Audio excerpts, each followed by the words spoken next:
जय श्रीराम एमजीआई किचेने सकल बंधुदेर स्वागत जानाई। आज के आमार रेसिपि होच्छे निरामिष पटलेर एकटा रेसिपि जेटा खेते खूबই ভালো হয় আর এটা বেসন দিয়ে করা হয়েছে। আপনারা যদি করে খেয়ে দেখেন আবার বানাতে ইচ্ছা হবে। আসুন ভিডিওটা শুরু করি। আমি এখানে 500 পটল নিয়েছি। আমি শুধু পটলের উপরের খোসা সরু সরু যে খোসাটা থাকে সেটা আলতো করে ছুলে নেব। আমি পটলগুলো এইভাবে কেটে নিয়েছি।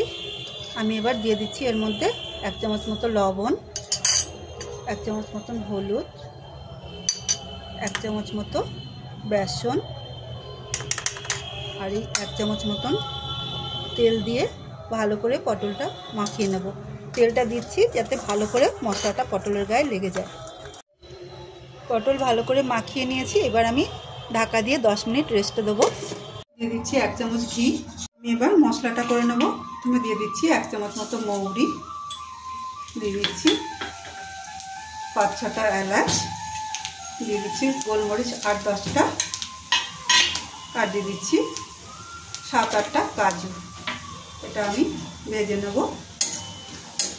মশলাটা ভাজার পর আমি দিয়ে দিচ্ছি 1 চামচ মতো বেসন আর সঙ্গে সঙ্গে গ্যাস অফ করে অনবরত নাড়বো। যতক্ষণ সুগন্ধ না বেরোয় ততক্ষণ আমি এটাকে ভেজে নেব। সুন্দর গন্ধ ছেড়েছে। এবার আমি গ্যাস অফ করে এটা নামিয়ে ঠান্ডা হতে দেবো। আমি আর একটা মশলার মিশ্রণ করব। তার জন্য নিয়ে দিচ্ছি দই, দিয়ে দিচ্ছি 1/2 চামচ হলুদ গুঁড়ো, 1/2 চামচ কাশ্মীরি লঙ্কা গুঁড়ো আর দিয়ে দিচ্ছি 1/2 চামচ মতো চিনি। এটা আমি আচ্ছা করে ফেটিয়ে নেব। আমি রান্নার কাছে চলে এসেছি। আমি কড়াতে দিয়ে দিচ্ছি সরষের তেল। রান্নাটা সরষের তেলে হবে।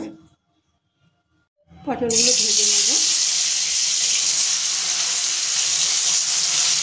পটলগুলো একদিকে ভাজার পর আমি উল্টে দিচ্ছি।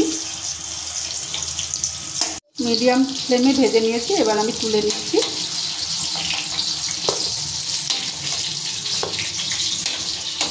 মশলাটা আগে শুকনো পেস্ট করে নেব, পরে দুধ দিয়ে আরও ভালো করে মিহি করে পেস্ট করব।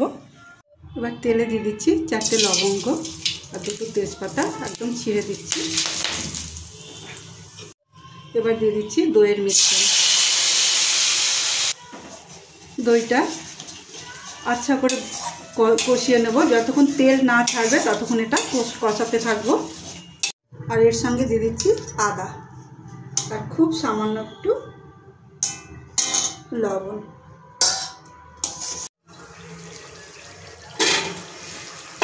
সম্পূর্ণ তেল উপরে উঠে এসছে। এবার এইভাবে মশলাটা নাড়ানোর পরেও যখন দেখবেন তেলটা এরকম উপরেই থাকছে তখনই এই ভাজা মশলার মিশ্রণটা দিয়ে দেবেন। এটা দুধ দিয়ে বেটেছি, আপনারা চাইলে জল দিয়েও বেটে নিতে পারেন। এটা দিয়েও ভালো করে আমি মিশিয়ে নেব। এই সঙ্গে মশলা ধোয়া জলটাও দিয়ে দিচ্ছি আর আরেকটু ভালো করে কষিয়ে নেব। 2 মিনিট মতন কুক করার পর আমি এবার দিয়ে দিচ্ছি 1 কাপ মতো জল। আর মশলাটা লো ফ্লেমে কষাবেন, না হলে পুড়ে যেতে পারে। ভালো করে ফুটে গেছে। এবার আমি দিয়ে দিচ্ছি ভেজে রাখা পটল। আমি এটা চাপা দিয়ে 5 মিনিট মতো কুক করে নেব। দিয়ে দিলাম, চাপা করছি। রান্নার তেল ছেড়ে দিয়েছে। রান্নাটা সম্পূর্ণ রেডি। আমি এবার নামিয়ে সার্ভ করব। আজকের রেসিপি ভালো লাগলে বন্ধুদের লাইক কমেন্ট করার অনুরোধ রইল আর সাবস্ক্রাইব করে আমার পাশে থাকারও অনুরোধ রইল। আবার আসবো নতুন একটা ভিডিও নিয়ে। সবাই ভালো থাকুন, সুস্থ থাকুন।